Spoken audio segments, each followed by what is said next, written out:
Hello, नमस्कार, good evening. आप सभी का स्वागत है आशीष क्लासेस पर। 2 दिन के गैप के बाद, होली के बाद, होली आपने बहुत धूमधाम से मनाई होगी। उसके बाद हम ये सेशन स्टार्ट कर रहे हैं और टाइटल है अपना रेकलेस रैकर्स।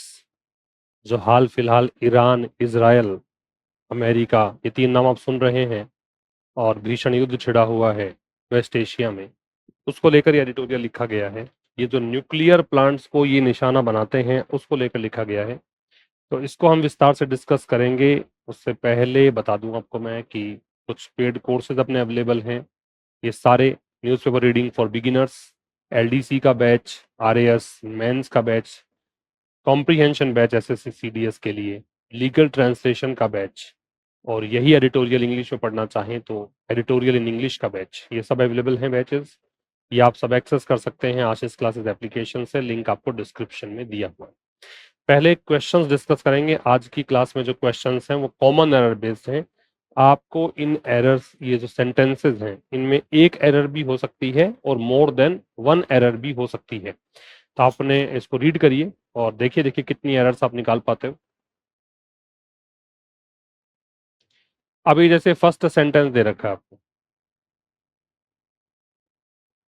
पहला सेंटेंस देखिए क्या दे रखा है। फर्स्ट सेंटेंस दे रखा है कि भाई the broader pattern of attack nuclear facilities are worrisome.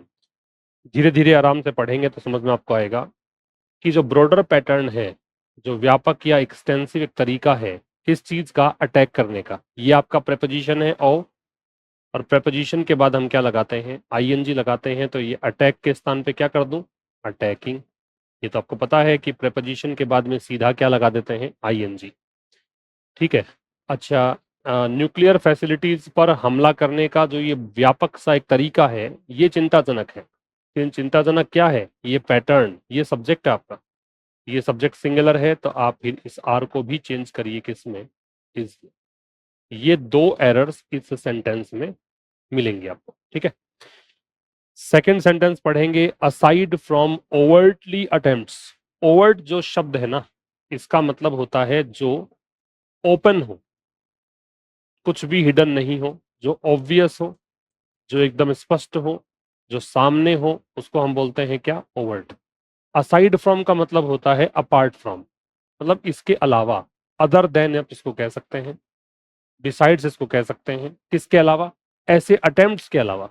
सोच के देखो, अटेम्प्ट्स नाउन है, नाउन के पहले क्या चाहिए होता भाई, एडजेक्टिव। एडजेक्टिव चाहिए होता तो ये ओवर्टली आएगा कि क्या आएगा, ओवर्ट आएगा। तो इनके अलावा, जो स्पष्ट प्रयास हैं उनके अलावा, एटलीस्ट वन हैकिंग अटेम्प्ट, कम से कम एक जो हैकिंग अटेम्प्ट है उसने क्या कर दिया है, ब्रीच कर दिया है जाएगा।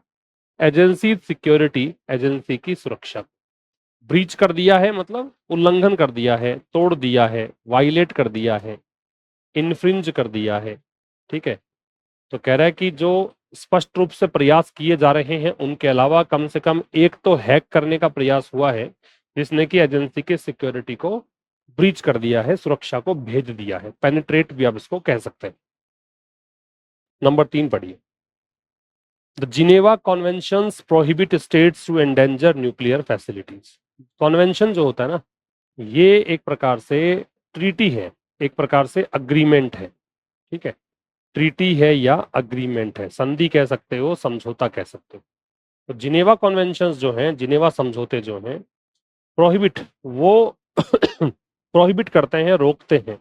प्रोहिबिट करते हैं मतलब बैन करते हैं, ये प्रतिबंधित करते हैं स्टेट्स को, सरकारों को, राज्यों को, देशों को एंडेंजर करने से न्यूक्लियर फैसिलिटीज को। कि न्यूक्लियर प्लांट्स, फैसिलिटीज का मतलब है प्लांट्स, तो जो न्यूक्लियर प्लांट्स हैं उनको खतरे में डालने से। देखिए प्रोहिबिट जो है, या फिर मैं यूं कहूं कि जो भी शब्द जिसका मतलब रोकना हो, जैसे केवल प्रोहिबिट की बात ही नहीं कर रहा मैं प्रिवेंट भी लगा सकता था यहाँ पे, प्रिक्लूड भी कर सकते थे, है ना, और प्रोहिबिट भी कर सकते हो। इसके अलावा आप एब्सटेन या रिफ्रेन भी कर सकते हो।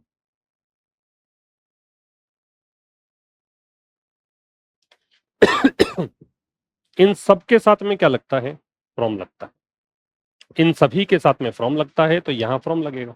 फ्रॉम लगते ही एक और चमत्कार यहाँ पे ये होगा कि आगे जो वर्ब है वो किस फॉर्म में आएगी, आईएनजी फॉर्म में। तो ये आ जाएगा एंडेंजरिंग। एंडेंजर होता क्या है, खतरे में डालना। इसको और क्या कह सकते हो, इसको आप इम्पेरिल कह सकते हो या जेपरडाइज कह सकते हो।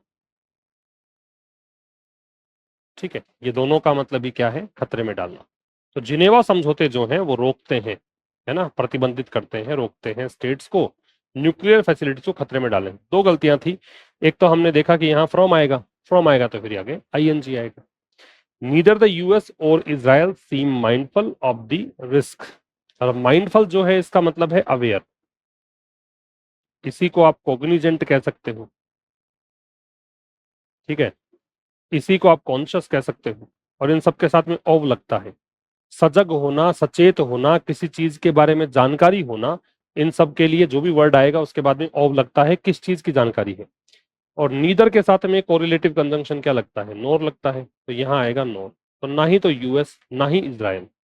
अब नोर के बाद जो सब्जेक्ट है उसके अकॉर्डिंग वर्ब आएगी, तो इजराइल तो सिंगुलर है, किसी नेशन का नेम है, तो यहाँ पे सीम्स आएगा। दो गलतियां थी, नीदर के साथ में नोर लगता है, ये पेयर गलत था। दूसरा, नोर के बाद जैसा सब्जेक्ट उसके अकॉर्डिंग वर्ब लगेगी तो सीम्स आएगा।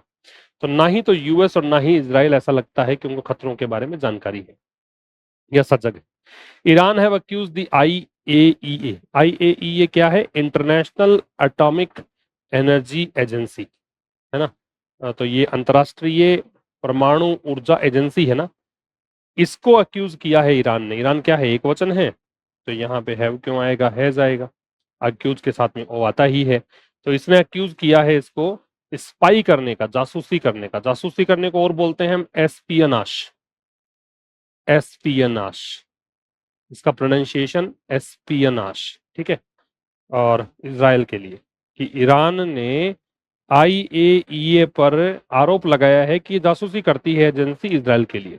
ठीक है, तो ये अपने 5 क्वेश्चंस के आंसर थे। अब हम स्टार्ट करेंगे आज की क्लास को, जिसमें किसकी बातें हैं देखिएगा। यहां हम बात क्या करने वाले हैं, इस एडिटोरियल में हम बात करेंगे ग्रोइंग थ्रेट्स के बारे में। ग्रोइंग क्या होता है, राइजिंग, बढ़ते हुए।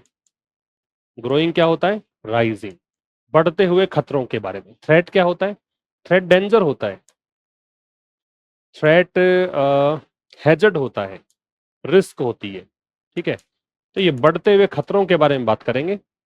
और खतरे हैं किसको, जिसको भी खतरा है उसके लिए टू, थ्रेट के साथ में प्रेपोजिशन टू लगेगा, जिसको भी खतरा है उसके लिए। न्यूक्लियर फैसिलिटीज, न्यूक्लियर प्लांट जो है उनको खतरा। अराउंड द वर्ल्ड, पूरे दुनिया भर में, वर्ल्ड के पहले हमेशा द लगता है, याद रखिएगा। एंड द सीरियस रिस्क, और जो गंभीर खतरे, दीज अटैक्स पोज, जो ये अटैक्स पैदा करते हैं, क्रिएट, पोज का मतलब है क्रिएट, टू ग्लोबल सेफ्टी, किसको, वैश्विक सुरक्षा और अंतरराष्ट्रीय कानून को, इसके बारे में डिस्कशन। किसके बारे में चर्चा है, चर्चा करेंगे बढ़ते हुए खतरों के बारे में, कि न्यूक्लियर प्लांट्स के प्रति जो खतरे हैं, न्यूक्लियर प्लांट्स को जो खतरे, बड़े बड़े खतरे पैदा हो रहे हैं, उनके बारे में चर्चा है पूरे दुनिया भर में। और साथ में हम ये डिस्कस करेंगे कि ये जो अटैक्स हो रहे हैं न्यूक्लियर प्लांट्स पर, ये ग्लोबल सेफ्टी और अंतरराष्ट्रीय कानून, उसको भी ये खतरा पहुंचाते हैं, उसके लिए भी एक रिस्क है। इसके डिस्कशन हमारा इस एडिटोरियल में होगा।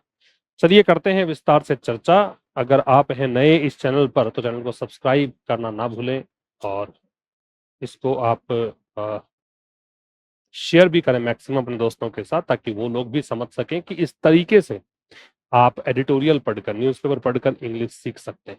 ठीक है, तो रेकलेस रैकर्स के नाम से एडिटोरियल है, जिसमें रेकलेस जो शब्द है, ये तो भाई मेरे एडजेक्टिव। ठीक है, और रैकर्स जो है वो है नाउन। तो रेकलेस रैकर्स का मतलब क्या है, रेकलेस रैकर्स है, रैकर्स का मतलब तो होता है विध्वंस पैदा करने वाले, विनाश करने वाले। और रेकलेस का मतलब होता है लापरवाह। तो ये तो वर्ड है, इसका मतलब तो क्या है, लापरवाह। और रैकर्स जो है ये होते हैं विनाशक, विध्वंस पैदा करने वाले, विध्वंसक कह सकते हैं, विनाश करने वाले। ठीक है, अच्छा, रेजीम शब्द है, इसका मतलब तंत्र है, सरकार है, प्रशासन है। खोज का मतलब होता है पैदा करना, उत्पन्न करना। अनप्रेसिडेंटेड का मतलब है अभूतपूर्व, अनपैरेलल्ड या अनहर्ड ऑफ, हम पहले सुना हुआ नहीं है। और शेलिंग का मतलब होता है गोलाबारी, बॉम्बार्डमेंट, गोलाबारी। ये कुछ वर्ड्स हैं। रेकलेस रैकर्स का मतलब, रैकर्स तो हो गया नाउन, ये एडजेक्टिव, लापरवाह विध्वंसक हैं, विनाश फैला रहे हैं, विनाश कर रहे हैं, और ये है कैसे, लापरवाह कहा है इनको। On threats to nuclear facilities, किस बारे में है, खतरों के बारे में।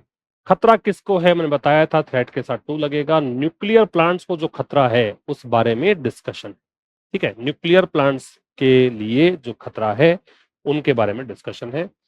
डैमेजिंग न्यूक्लियर फैसिलिटीज, मैं इसको क्या बोल सकता हूं, जेरेंड कह सकता हूं। क्यों भाई, ऐसा क्या हो गया, ऐसा इसलिए हो गया कि सबसे पहली बात तो ये बेस फॉर्म के साथ आईएनजी है, जेरेंड जो होते हैं वो आईएनजी फॉर्म लेकर आते हैं, पहली बात। दूसरा, ये इस सेंटेंस का सब्जेक्ट बन रहा है, इसी की वर्ब यहां पे दे रखी है पोजेस, ये इसकी वर्ब है। तो जब आईएनजी फॉर्म सब्जेक्ट बनता है या आईएनजी फॉर्म ऑब्जेक्ट बनता है तो वो जेरेंड होते हैं, लिख लीजिएगा नहीं पता हो तो। अगर आईएनजी फॉर्म से सब्जेक्ट बने, आईएनजी फॉर्म से ऑब्जेक्ट बने तो क्या कहलाता है, जेरेंड कहलाता है। तो डैमेजिंग न्यूक्लियर फैसिलिटीज, जो न्यूक्लियर फैसिलिटीज है, जो न्यूक्लियर प्लांट्स हैं, उनको नुकसान पहुंचाना।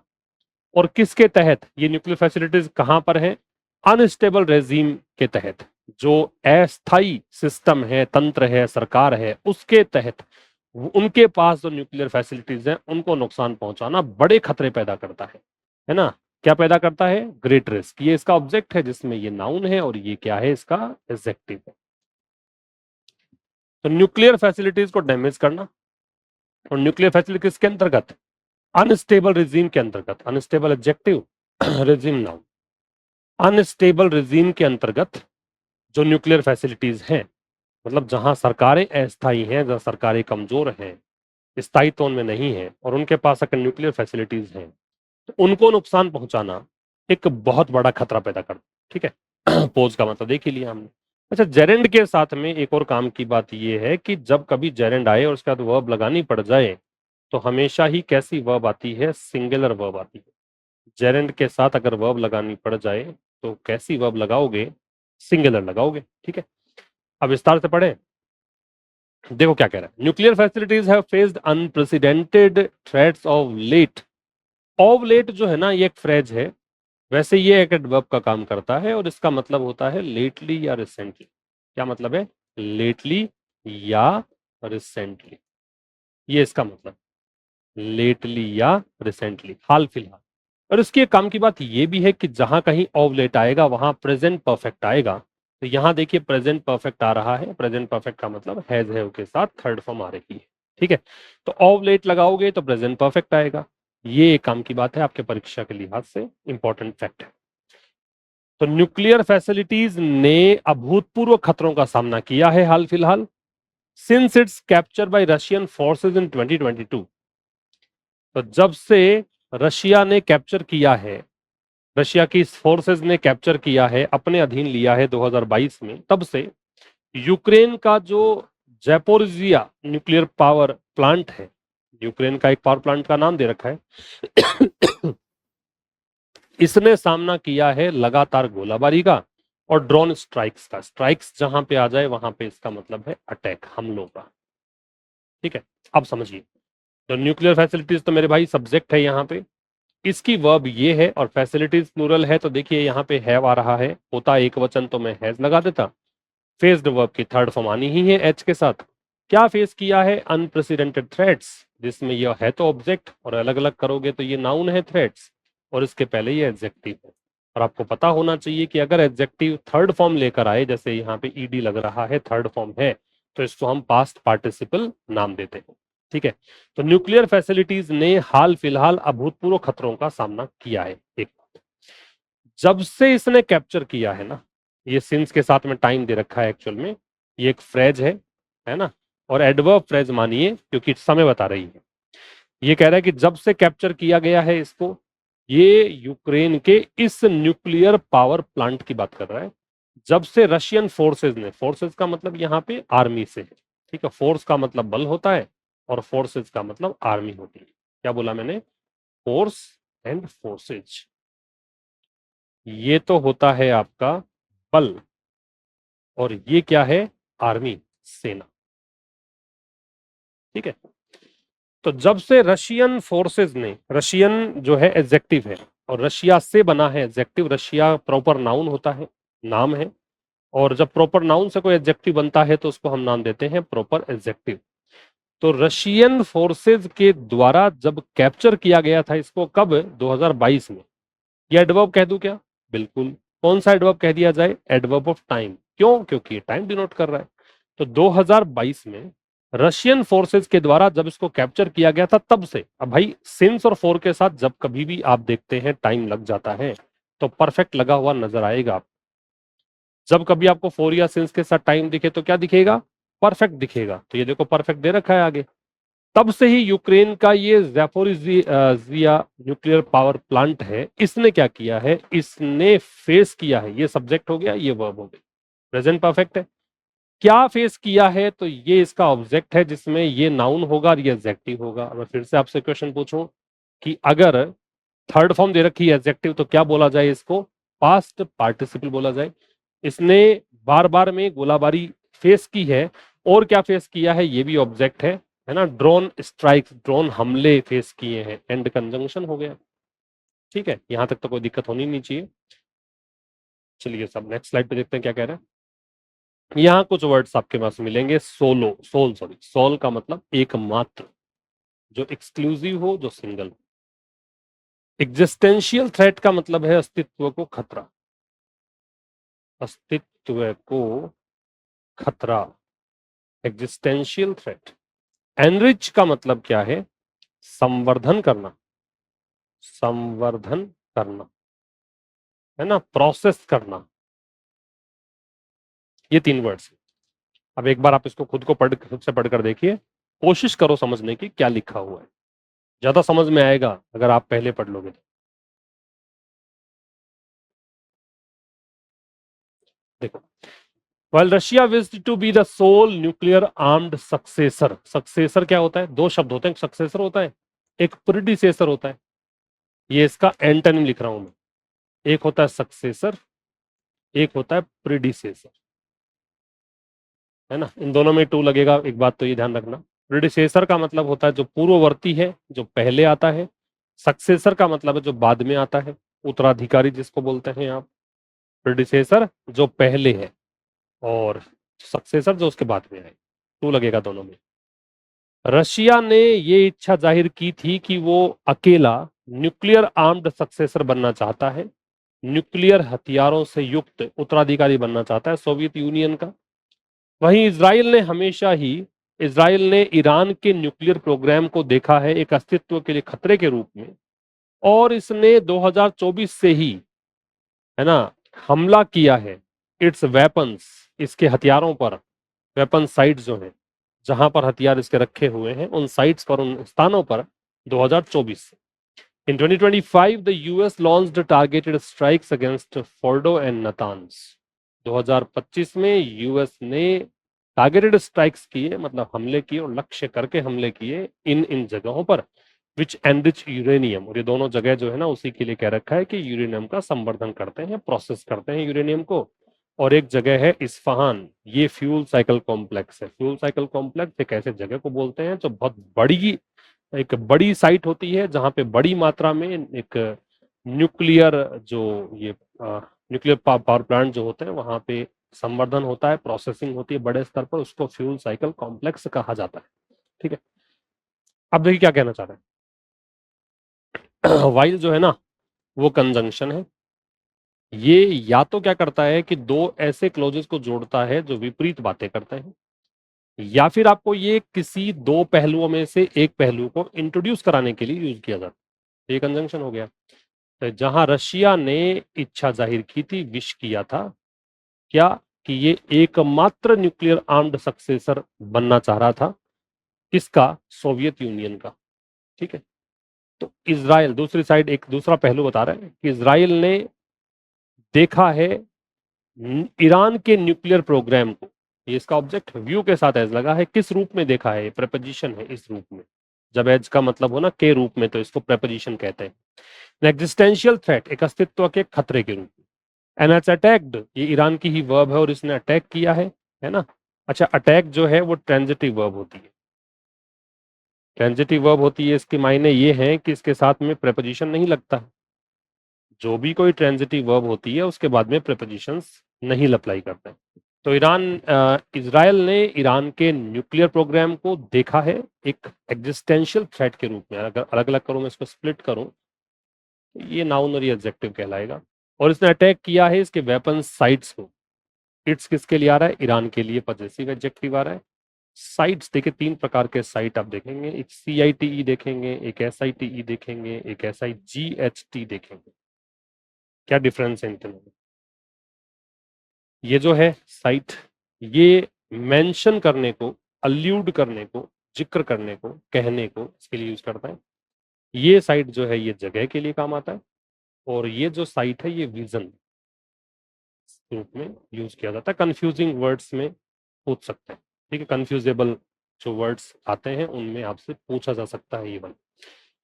तो इसराइल ने ईरान के न्यूक्लियर प्रोग्राम को देखा है एक एग्जिस्टेंशियल थ्रेट के रूप में और इसके वेपन साइट पर हमला किया है। कब से? 2024 से ही हमला करता रहा है। तो मैंने अभी कहा था आपसे कि सिंस 4 के साथ टाइम देखोगे तो क्या दिखेगा आपको? परफेक्ट दिखेगा। और आप देखिए कि परफेक्ट है कि नहीं। ये परफेक्ट रहा और ये परफेक्ट। ठीक है, नेक्स्ट इन 2025, ये इतना सा छोड़ दूं अगर मैं, तो ये एक फ्रेज है और ये एडवर्ब कहलाएगा क्योंकि टाइम की बात कर रहे हैं। 2025 में क्या हुआ? यूएस ने, यूएस के पहले दे लगता है, बताया हुआ है जिन भी देशों में यूनाइटेड शब्द जुड़ा रहता है उनमें दे लगेगा। इसने लॉन्च किया ये वर्ब। स्ट्राइक्स लॉन्च होती है, क्लोज टेस्ट के लिहाज से इंपॉर्टेंट वर्ड है। अगर आप हमले करेंगे तो हमले लॉन्च किए जाते हैं, ठीक है, स्ट्राइक्स लॉन्च की जाती है। तो यूएस ने लॉन्च किया व्हाट? टारगेटेड स्ट्राइक्स, ये इसका ऑब्जेक्ट, जिसमें ये स्ट्राइक्स नाउन, टारगेटेड एडजेक्टिव। और फिर से मैं पूछूं टारगेटेड कौन सा एडजेक्टिव, क्या नाम दोगे तो आप कहोगे पास्ट पार्टिसिपल। क्यों कहोगे? क्योंकि थर्ड फॉर्म दे रखी है। किसके अगेंस्ट? ये प्रेपोजिशन, इनके अगेंस्ट, ये दो जगह है। इनके बारे में परिचय दे रखा है विच लगा के, ये एक रिलेटिव क्लोज बना दिया इसने। ये फोर्ड और नतांज वो जगह है, रिलेटिव प्रोनाउन, जो एनरिच करते हैं। एनरिच करते हैं मतलब प्रोसेस करते हैं, या आप इसे कह सकते हैं रिफाइन करते हैं, या कंसंट्रेट करते हैं। किसको? यूरेनियम को। और एक जगह बताई है इस्फहान, ये क्या है? एक फ्यूल साइकिल कॉम्प्लेक्स। ठीक, तो इन पर हमले किए गए थे। कोई दिक्कत नहीं होनी चाहिए। नेक्स्ट पे चलें। ठीक है, ऑब्लिटरेट। ऑब्लिटरेट का मतलब होता है नष्ट करना। ऑब्लिटरेट, नष्ट करना, डेस्ट्रॉयड या वाइप आउट। स्टॉक पाइल का मतलब होता है भंडार, स्टोर, रिजर्व, एक्यूमुलेशन। इंटैक्ट जो शब्द है इसका मतलब होता है संपूर्ण, कह सकते हो, जो अक्षतिग्रस्त हो, जो सुरक्षित हो। ठीक है, अक्षत बोल सकते हैं इसको। जैसे टीका लगाते हैं, टीके पे चावल लगाते हैं, चावल को अक्षत बोलते हैं ना, वो इसीलिए लगाते हैं कि जैसे हो वैसे पूरे रहना, कोई डैमेज नहीं हो, अक्षत, जिसकी क्षति ना हो। और सरफेस, सरफेस का मतलब है उजागर होना, सामने आना। अब देखिए, एक बार खुद गो थ्रू करिए आप इसको। क्या कह रहा है? US president Donald Trump claim they were obliterated.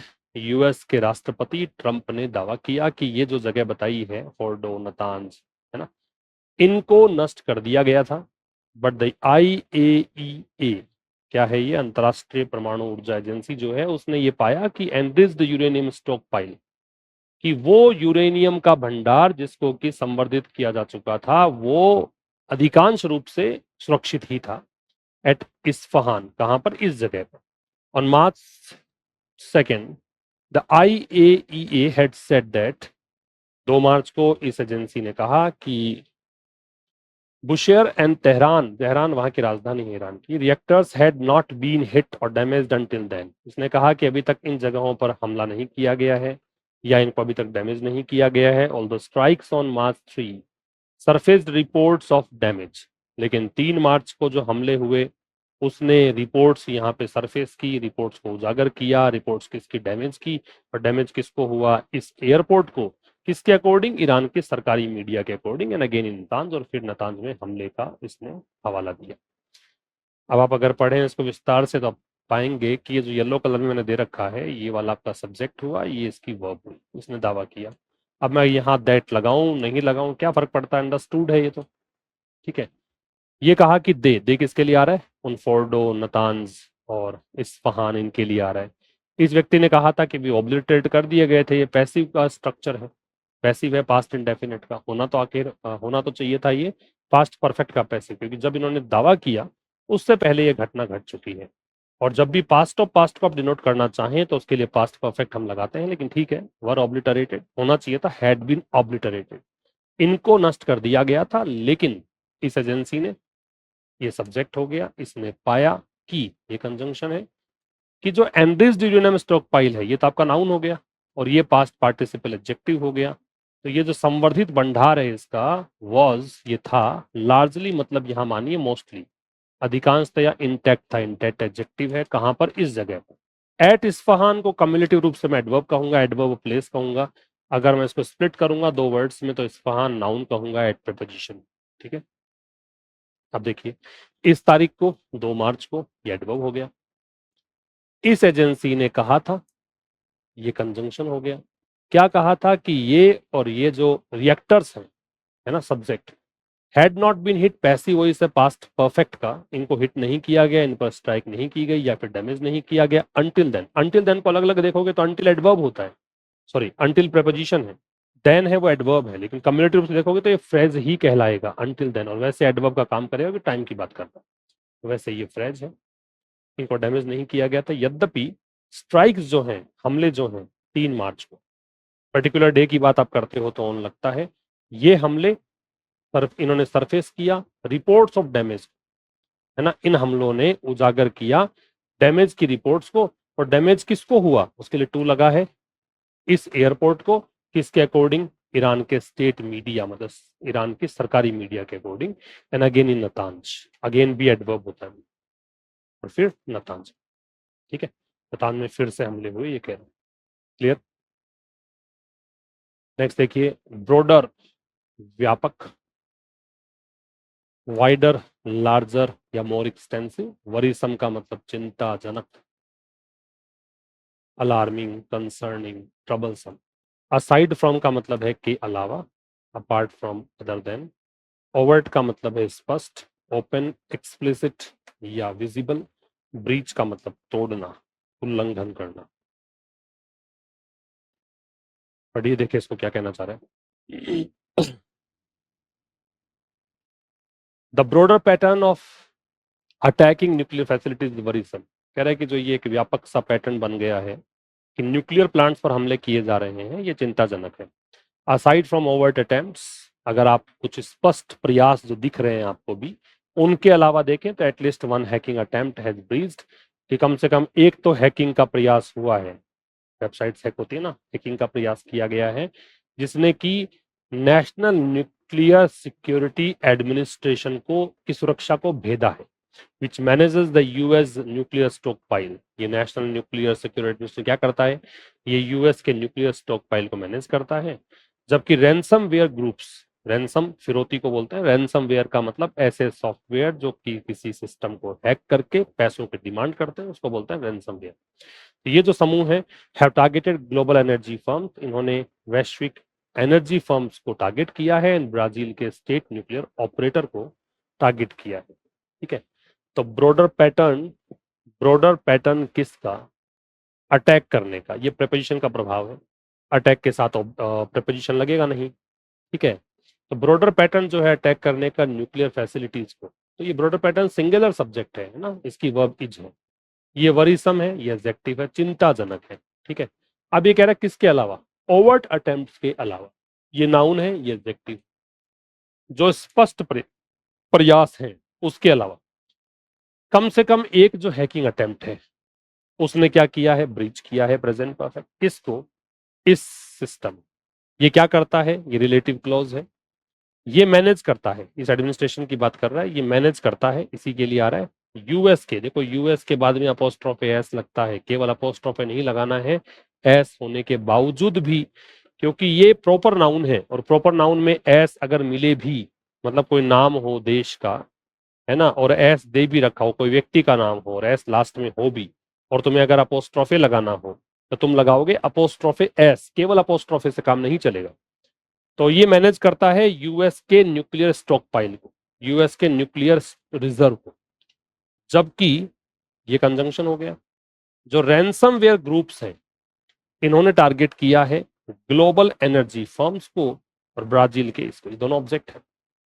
ठीक है। प्रोहिबिट मतलब प्रतिबंधित करना है, रोकना है, प्रतिबंधित करना। माइंडफुल का मतलब है सजग, सचेत, aware, conscious, attentive. The Geneva conventions prohibit states, Geneva conventions जो हैं, जिनेवा जो समझौते हैं, वो स्टेट्स को रोकते हैं किस चीज से? न्यूक्लियर फैसिलिटीज को खतरे में डालने से। If the release dangerous forces, यदि वे, मतलब ये स्टेट्स के लिए आ रहा है, यदि ये डेंजरस फोर्सेस रिलीज करते हैं, but neither the US nor Israel seems mindful of the risk, लेकिन ना ही तो यूएस और ना ही इजराइल इस खतरों के बारे में सजग है। ईरान ने आईएईए पर आरोप लगाया है कि यह इजराइल के लिए जासूसी करने का काम करता है। जिनेवा कॉन्वेंशंस सब्जेक्ट, ये प्रोहिबिट करता है, स्टेट्स को प्रोहिबिट करता है। किस चीज से करता है? प्रोहिबिट में फ्रॉम लगेगा, फ्रॉम का प्रभाव आईएनजी लगेगा, न्यूक्लियर फैसिलिटीज को, यदि ये रिलीज करें डेंजरस फोर्सेस को। ठीक है।